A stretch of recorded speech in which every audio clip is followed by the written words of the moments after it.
just when you thought it was safe to go onto iTunes. This is Next Level Guy, the only website that makes self-development as fun as going to the movies. It's time to take the red pill and escape the Matrix.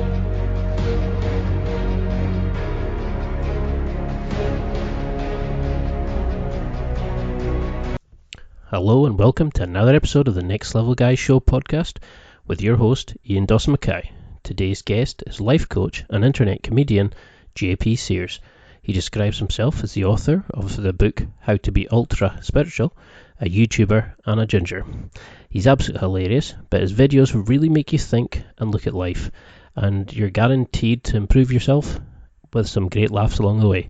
In this episode, we discuss how you can work towards being a complete man, improve your emotions, and listen to your feelings and your emotions to better your life, and so much more. But first, a quick word about our affiliates. Next Level Guy has some amazing deals with some awesome companies. To see the exclusive listener deals, discount codes, and special offers, all you need to do is go to www.nextlevelguy.com/affiliates. That's www.nextlevelguy.com/affiliates. I'd highly recommend you pick up a copy of the Success Encyclopedia book, otherwise known as Tools of Titans, from Tim Ferriss, a subscription box of premium fitness apparel. You can get that from the good people at Gainsbox, and those awesome people at Audit.com make Alpha Brain, which I can't stop raving about. If you want to build muscle and learn to be great in the gym, you should check out The Lifting Lyceum by Greg Nichols and Omar Usuf. Or if you're more interested in becoming better with the ladies, then you should check out The Natural by RSD Max. The links for these and so much more is available on my affiliates page, which again is www.nextlevelguy.com/affiliates. And now to the interview with JP Sears. I hope you enjoy. Hi JP, thank you so much for doing this. I really appreciate it. Now, for those people who don't know, imagine that you're meeting them for the first time in a bar and they ask you, what do you do? What do you say? Well, first off, Ian, I would say it's nice to see you in this vegan bar that's 100% gluten-free and doesn't even serve alcohol, only serves green juice. So nice to meet you here. And then I would also then say, like, what do I do? That's a great question. I'm not 100% clear on what I do anymore because it's an ever-changing, exciting evolution. So ultimately, the heart and soul, what I do is I connect and I create. And the intention with however connection and creation is expressed in my work is to ultimately help people live more meaningful lives and be more connected to themselves. And current ways that I go about doing that is I make YouTube videos that are typically parody videos that have underlying messages of self-awareness. I do a lot of speaking and performing at conferences and different shows, and recently had a book that's come out called How to Be Ultra Spiritual. And, so I think if I was trying to give a short answer, that would be it. But in the past, for the past 15 years, I've done one-on-one emotional healing coaching with people. But as of January, I let that practice go as there were just so many other wonderful opportunities coming up to entertain. So are life coaches a real thing? How can somebody listening pick a good coach? How can it help them? And, what are the sort of things that they should avoid? Yeah, is it a real thing? Yes and no. I think it 100% depends on the life coach you're looking at and really where they're coming from. So first off, the term life coach, it can mean 1,000 different things, which kind of makes the profession of life coaching incredibly ambiguous. The word life coach almost doesn't mean anything because it can mean so many different things. The way I approached life coaching was specifically with the emotional healing realm. So it was very intimate, working in the human heart with emotions.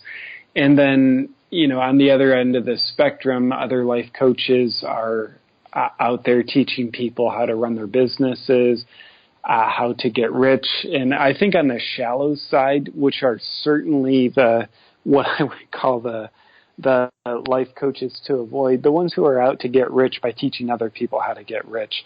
I think that represents the shadow side, kind of like the shallow west end of the profession. And in fact, was it about a year ago, I did a parody video on how to become a life coach, where I played around with the shallow aspects of life coaching that are disguised as deep, meaningful offerings, because I wanted to shine the light on shine the light on the shadow of the industry so people can discover the shadow before they fall into it.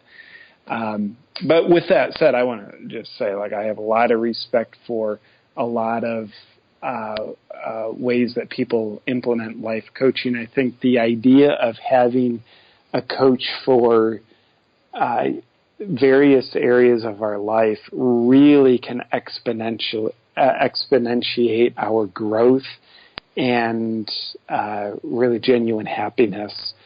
So, yeah, I know that's also, this is the day of ambiguous answers. I think that answer was a little bit ambiguous, but there's a lot to consider in the life coaching industry, in my opinion.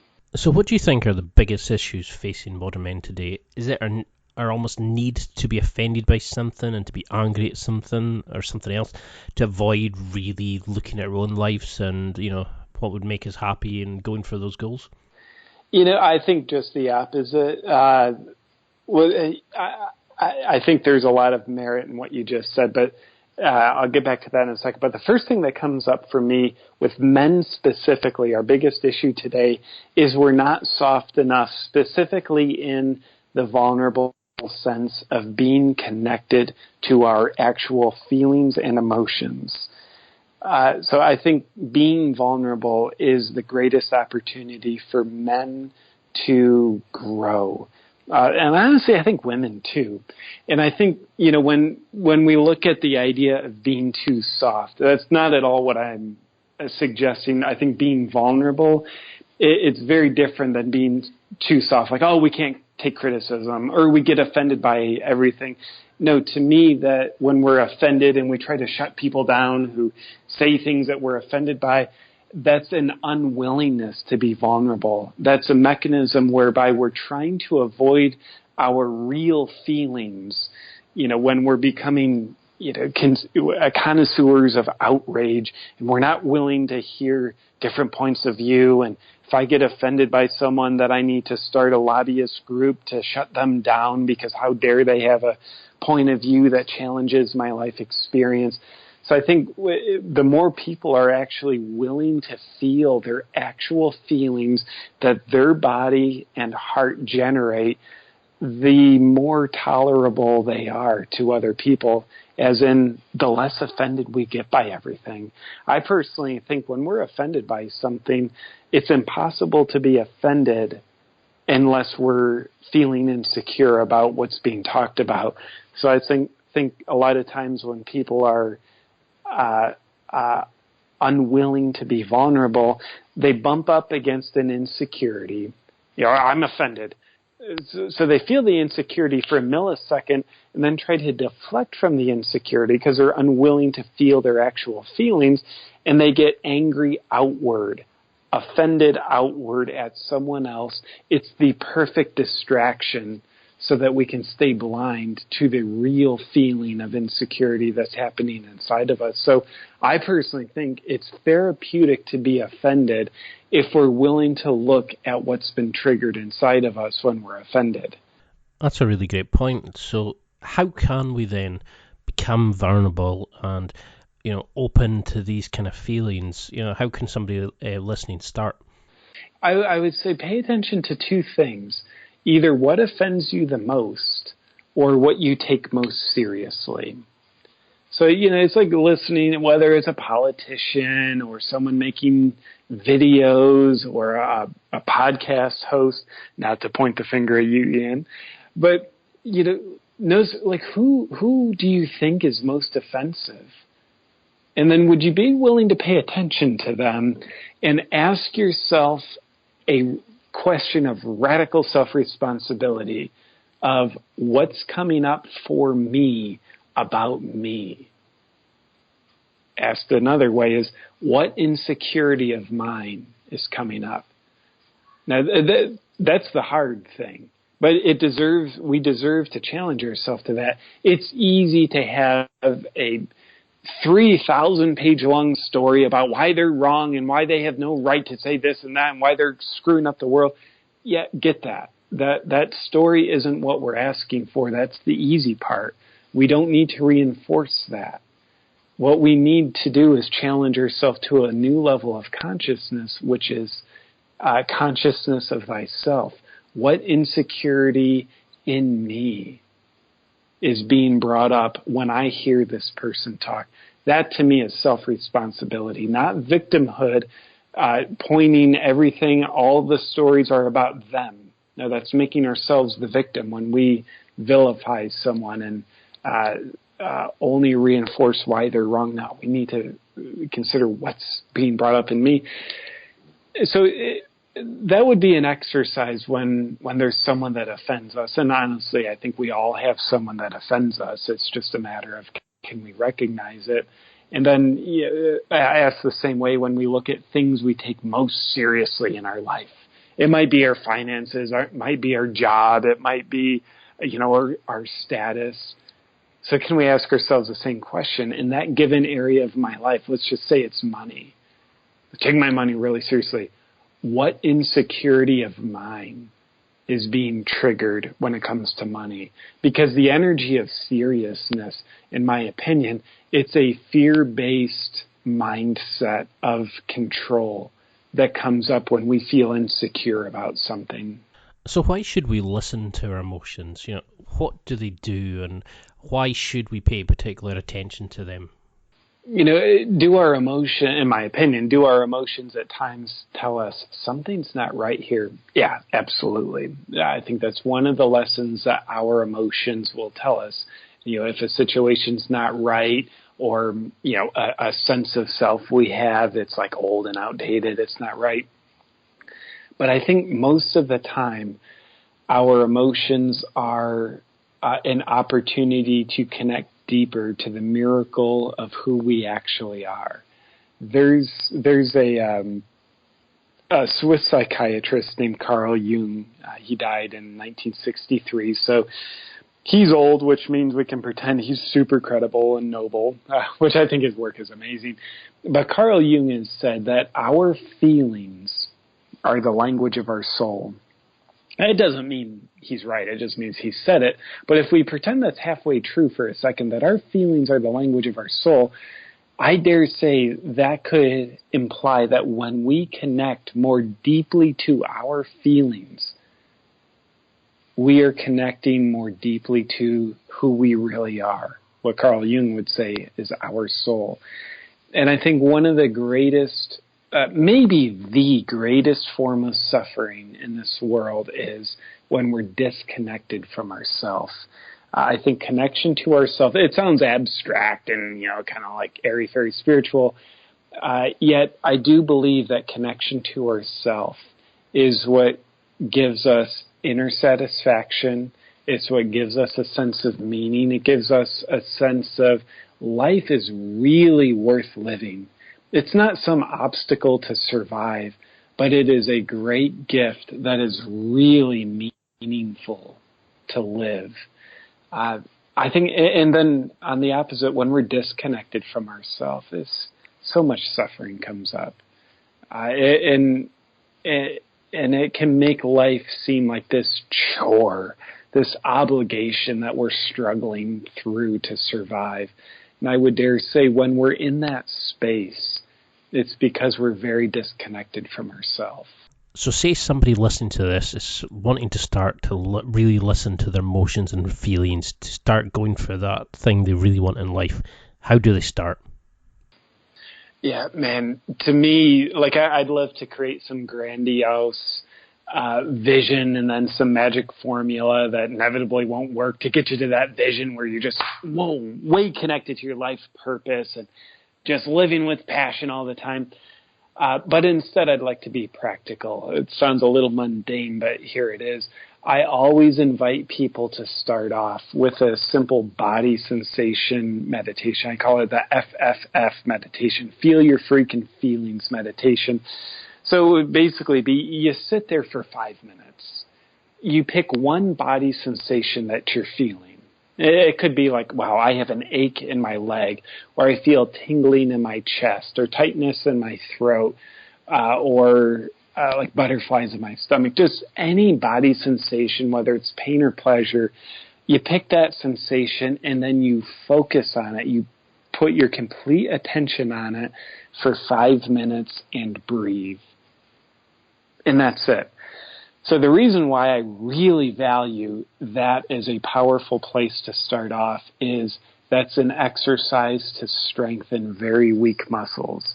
The muscles of feeling feelings, which are ultimately the muscles of being connected to ourself. So some people would say, well, Ian and JP, that sounds like such an easy exercise.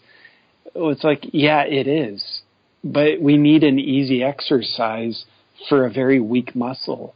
You know, we go through our primary education, you know, in the Western world, is like at least 12 years of primary education from ages 5 till 18 roughly. And that 5 to 18, is that 12? That's probably more like 13 years of education. But anyway, my poor math aside, I didn't pay attention in school. But during that primary education, it's all left brain logical and education. Most of us don't even receive 1 hour's worth of feeling, emotional education, and therefore self-connection education. So we're dealing with very weak muscles that need to be strengthened. So if you went into the gym and you've never lifted weights before, it's a good idea to pick up the pink dumbbells that weigh 2 kilos each instead of picking up the 50K dumbbells. So to me, this FFF meditation is a great place to start. Much like going to the gym once, it's not going to do anything for you if you do it once. But going to the gym regularly, now is when this really starts to strengthen our connection to ourself. So for me, that's what's very important about finding a sense of purpose and passion in our life. Purpose and passion, in my opinion, come when we're connected to ourselves. And a lot of us kind of operate with the exact mindset of like, you know, I'll be connected to myself once I find purpose and passion. But I think, no, we don't find purpose and passion until we are connected to ourselves. You know, purpose and passion, they sound glorious. And like they are. They're really exciting.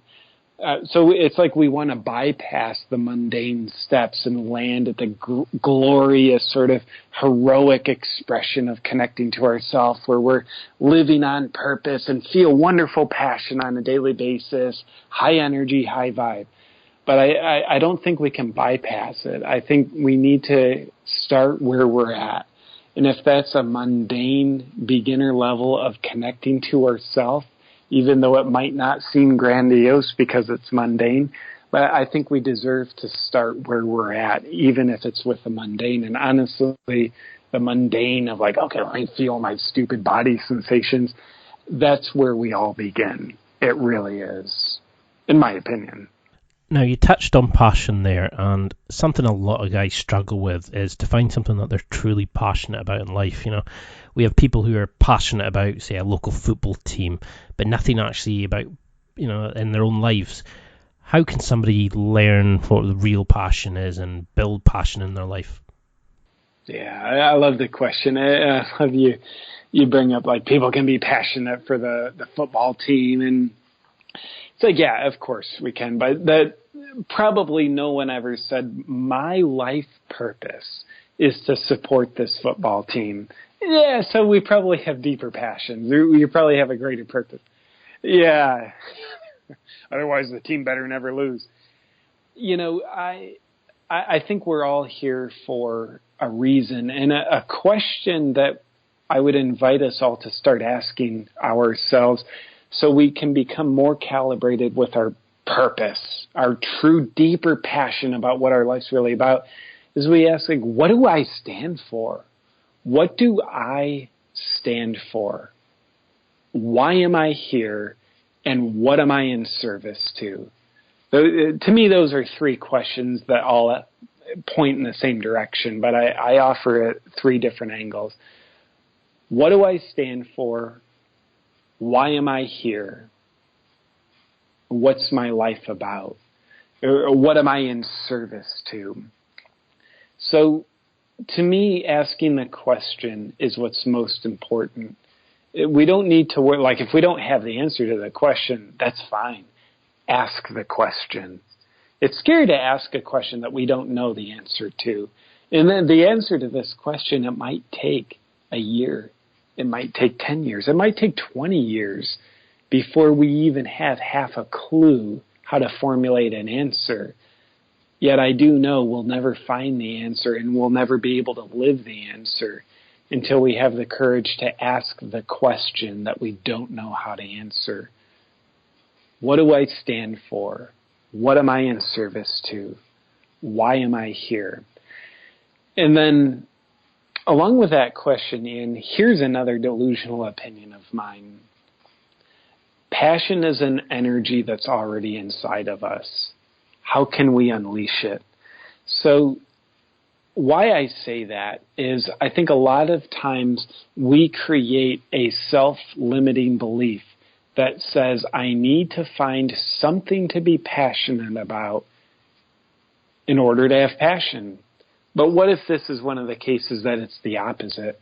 Once we connect with the energy of passion, then we can attach that to something else to be passionate about, whether it's serving a great cause, whether it's, standing for something that's meaningful. So I dare say passion is a raw energy that's inside of us. Once we connect to it, like, we need to become passionate first before we can then become passionate about something else. So, much like we all have all the emotions already inside of us, they're there. The question is, are we expressing them? So then the question might be, okay, if that's half true, how do we get in touch with the raw material energy of passion? And I would dare say our voice and our body. We're all savage monkeys inside. We really are. Like, we're also like sophisticated intellects and like beautiful angelic people, but we're also savage, primal, passionate creatures inside. A lot of us don't express that, so we pretend we're not. But man, we're also savage. So I think there is a lot of therapeutic potential in helping us get in touch with our passions by using our bodies and our voices. So that might be exercise, preferably exercise where we can act like an ape, where we can scream, we can get out of control without hurting ourselves, whether that's tire flipping. I think that's one of the reasons why functional exercise is so big present day, because it's allowing us to use our bodies in a more primal way. It's more out of control, if you will. I think in a way that we're designed to move, not just laying only on a bench, moving a bar up and down, but flipping a tire, throwing something while we're screaming and grunting. Because when we do that, we can start to realize, wow, I'm actually expressing passion, which means I'm getting in touch with the passionate energy that's inside of me. The workout doesn't create the passionate energy. The workout gives us an outlet to express the passionate energy, which means we find a connection to it so that we can then express it in the workout.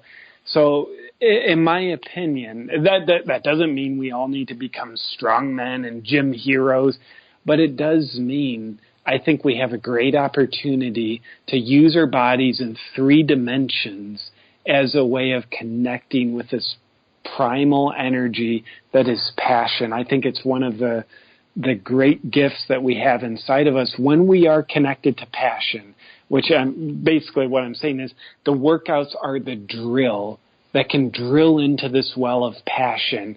It's like it trains our nervous system to access the passion that's always deep beneath our surface. So when we're drilling to it in a workout, we can then access that passion in other areas of our life. So we might be talking to our lover and like actually engaging with them with passion rather than indifference, because we've trained our nervous system to access passion through working out. We've drilled the well through our workouts. So, and it might be our business. It might be our art that now I can access this well of passion that I couldn't before because I've drilled it with the workout by using my body and my voice in a real way. So anyway, I'm actually getting pretty passionate about talking about passion. So apparently, Ian, you can talk about passion too as a way of getting passionate or accessing passion. A lot of men listening seem to have the idea that to be a man, a true man, you need to be strong, dominant, and just keep going head first into everything. They'll never admit that they've got issues, baggages, or personal demons. So how would you get through to somebody like that who's listening, who's thinking, oh, I don't need counselling, I don't need therapy, I don't need to be vulnerable. That's not for a real man. What would you say to somebody like that? Yeah, one, I don't know that I could get through their head, but if I was attempting to, I would want to pattern interrupt them. So I would share this perspective, which is believing that we're a strong, dominant man, we're all put together. That's a very weak mindset. It really is. It's an incredibly self-limiting mindset, in my opinion, that's based on a fear-based mindset that wants to create a sense of certainty and control. So it's a very fear-based mindset. And why I say that is growth is where we encounter the unknown. Growth is where we encounter not the certain, but the mysterious. So if we have sold ourselves a fear-based story that says, yeah, I'm strong enough, I don't need to grow anymore, and I don't have any more room to grow, it basically means I'm afraid to grow. I don't believe any of us don't have room to grow. I think growth is, in fact, a journey, not a destination. I think the potential of growth is infinite. I don't think any human being has mastered that.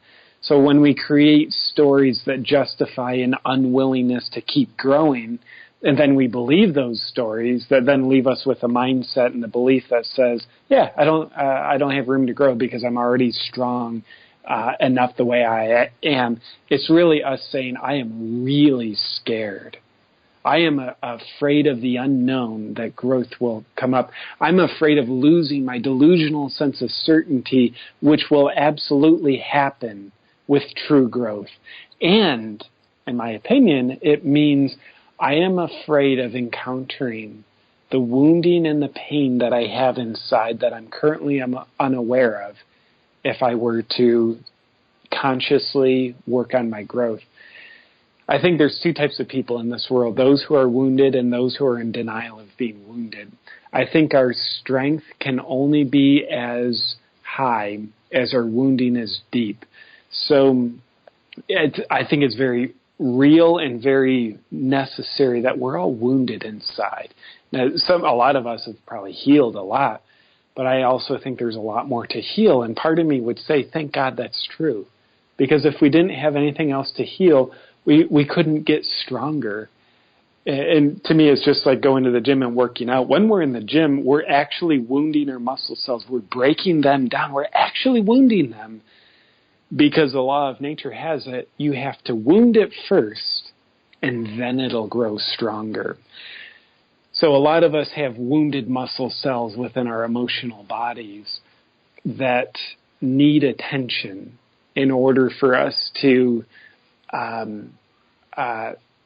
reap the benefits of growth from. But if we don't go there, if we don't pay attention to it, then we really have the belief it's not there. My whole past is taken care of, nothing else to be aware of. So, yeah, I would dare challenge the person to consider, how long do you want to live in the fear-based mindset of weakness, where you sit there and simply believe your own story, that you're strong and stable and that's all there is to you? Now, there's a belief out there that men fall into, like one particular category of manhood, either the fighter, the lover, etc. Are we really that restricted, or is it that we don't pay attention to the other sides of us and we end up forgetting how to do each of the sections? That they're always there, but because we show so little time to them, that we've forgotten how to utilize them and we just need to remember? Or are we just really one-trick ponies? Yeah, to me, wholeness is the goal, which means becoming all of it is the goal. The lover, the warrior, the person who can provide support, but also the person who can receive support. The person in control, but also the person who can surrender. So archetypally, there's, some would say there's like 4 main archetypes for the masculine: the king, the warrior, the magician, and the lover. And I'm sure there's variations on that theory. But to me, the goal is to become a more whole person where all of those expressions are integrated into our lives. It's very comfortable to just pick the one that we're best at. And typically the one that we're best at is the one that we've been getting our emotional needs met. So it might be, I'm the provider. I'm going to be the provider and nothing else. That's a cop-out. That's a cop-out to avoiding the challenging territory of being the tender lover to our partner and being the caring, sensitive father to our children. It basically, I'm the provider means I've learned to feel a sense of value by being the provider. It's comfortable to be the provider, but I think the real man seeks wholeness, and the real man would say, yes, a provider is something that I do, and I am a lot more than that. So I'll continue being the provider at times, but how can I also be the sensitive one who's nurturing and receiving nurturing? That might not be the easiest.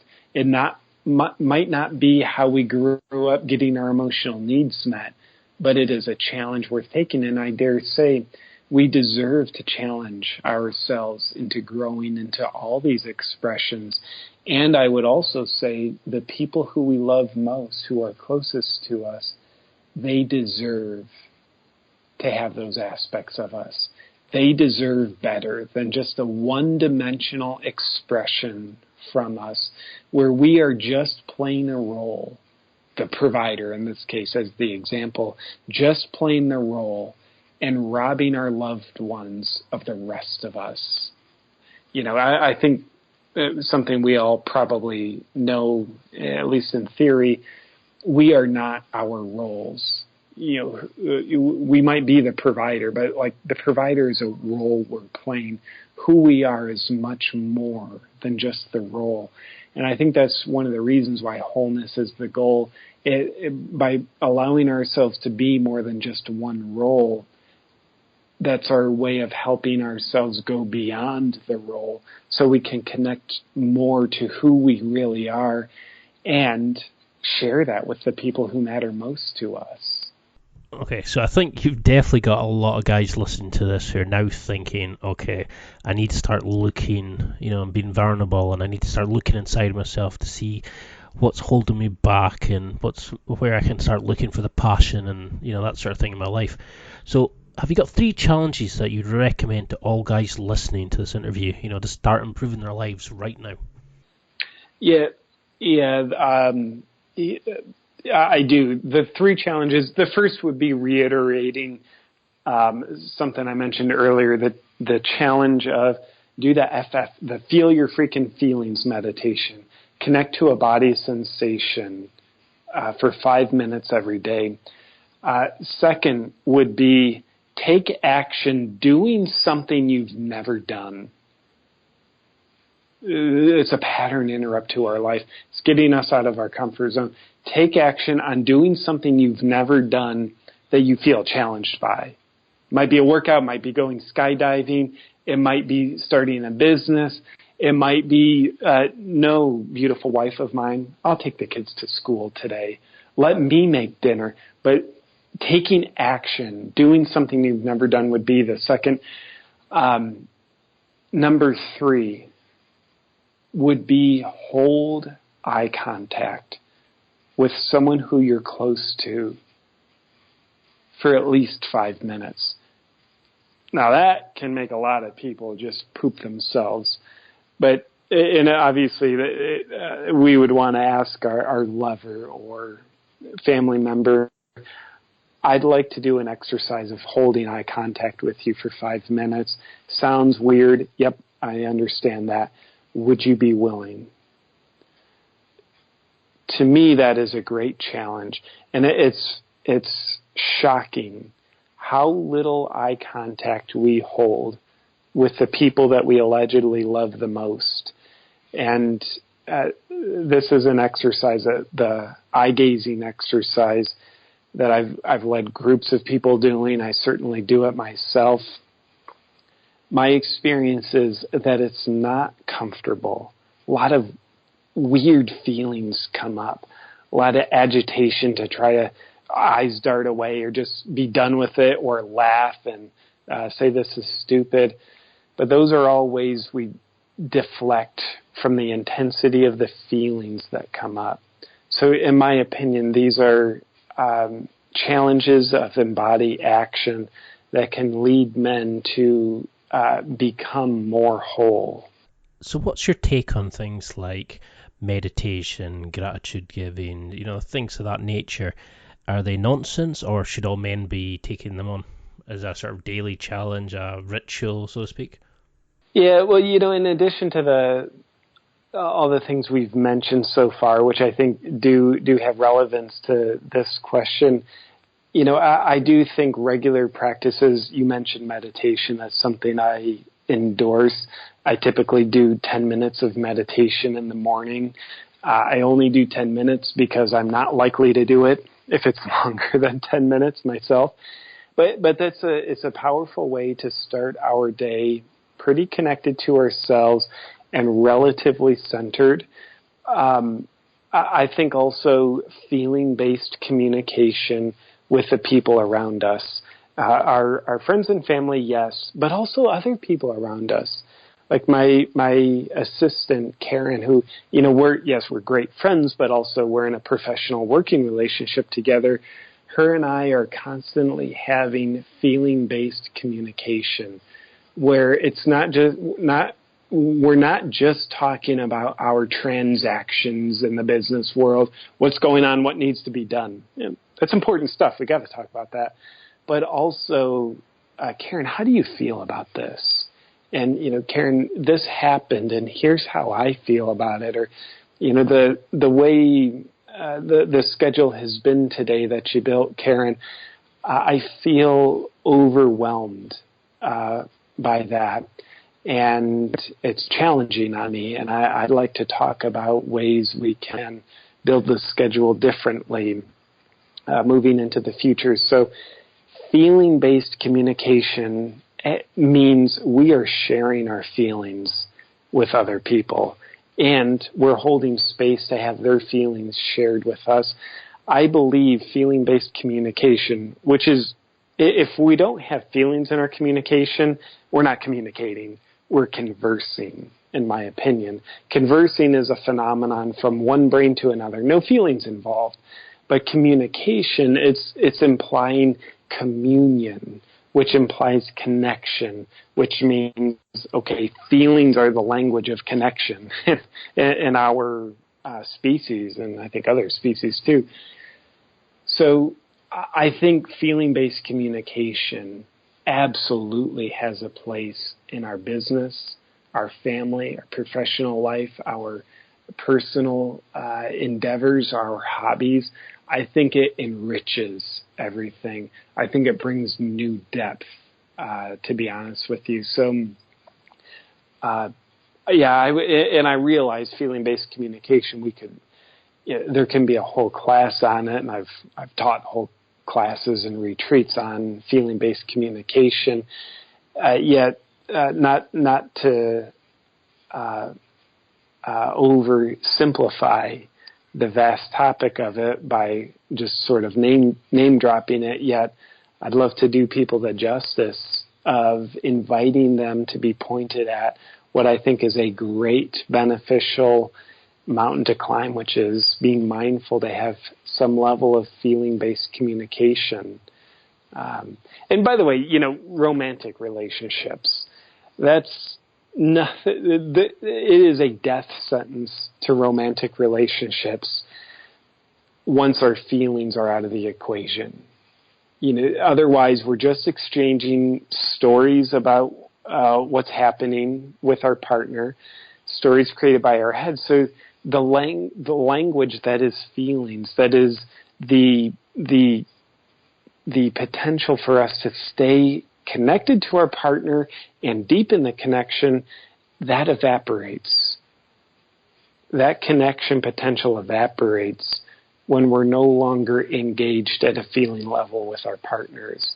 That can mean like, okay, we're getting divorced, we're breaking up, or it can mean, yeah, we're still married, we're not connected, we're still married, we're just tolerating each other, and we're together out of convenience, not out of heartfelt connection. So I really can't say enough about how much I believe we can all benefit in all areas of our life by bringing in more feeling-based communication.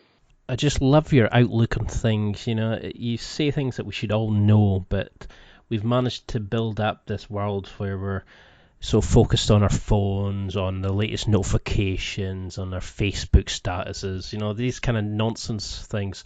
So we've grown up in a place now where we can order pretty much anything online, food, movies. We can even order dates online, and we seem to have lost the ability to connect to people. So as we age, men typically lose friends, and we struggle to make new ones, and we can become quite lonely in our ways and build depression and things like that. So what advice would you give to somebody who wants to build stronger and deeper friendships? Yeah. I think sincerity, vulnerability, and being freaking real, it helps present the real us so that we can have the potential for a friend to connect to the real us. So always being the happy guy, always being the jokester, we can have friends, but they're not necessarily going to be deep friends. I think we got to be as real as we can in order to have real friends. So that means, maybe sometimes we're the jokester, but other times we're in need, and we need a shoulder maybe to cry on, maybe an ear to vent to, maybe someone to share our challenges with and help us problem solve. So, I look at with my friends, and I'm not going to at all pretend to be a perfect shining example now. I'm a blind man stumbling along, just struggling to be as balanced as I can. So with that said, whatever degree of balance I have, which isn't much, and my friendships, 90% of the time, we're guys, we're joking around, I'm telling jokes and trying to make everybody laugh, and we're roughhousing, we're being immature, which is great. Like, I love that part of friendships with other guys. But 10% of the time is when it gets real. I had one of my best friends. We've been friends since we've been 12 years old. A few months ago, his brother died of a drug overdose, and his family had been through hell and back with his brother's addiction, and finally he died of a drug overdose. And I'm on the phone with my friend, and And he's, he and I are used to joking around, and he was, just wanted, it's better this way. We knew this was going to happen. Now my mom doesn't have to suffer through all of his tumultuous, drug addiction dealings. And I just wanted to be a better friend to him than letting it go there. And I said to him, well, how are you really feeling under that? And to me, a real friend at times will offer that. It's not what my friend wanted. I think he just wanted to glance over it and start talking about stuff that's comfortable. But even though it's not what he wanted, I think it's what he needed. And it wasn't necessarily comfortable for me to ask him, like, well, yeah, how are you really doing underneath that story? But I loved my friend enough that I wanted to give him the best support that I could.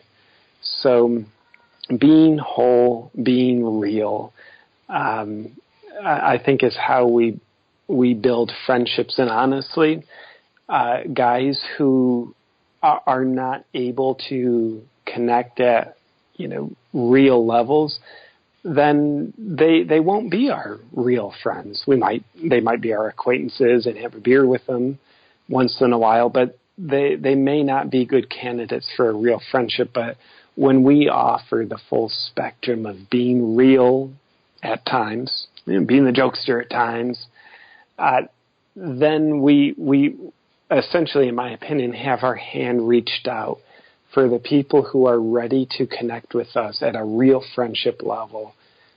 We have our hand available for theirs. All easier said than done. And honestly, there's no, you mentioned we can order a date online. With all the dating apps where you can order a date online, there's no app that can order up a real friendship. There's no friendship connection site. Maybe there are friendship connection sites, but there's no friendships connection site that can guarantee us a real connection.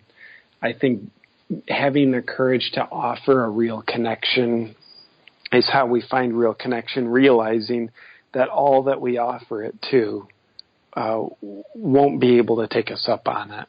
Well, JP, I could literally talk to you for hours more. I've got pages of questions left, but I know you're pushed for time, so I know you'll have built up some new fans from people listening to this. So how can they keep in touch and see what you're up to, and get in touch and, become involved in the projects you're working on? Yeah, well, a great way to stay in touch is social media. All my handles are Awaken with JP.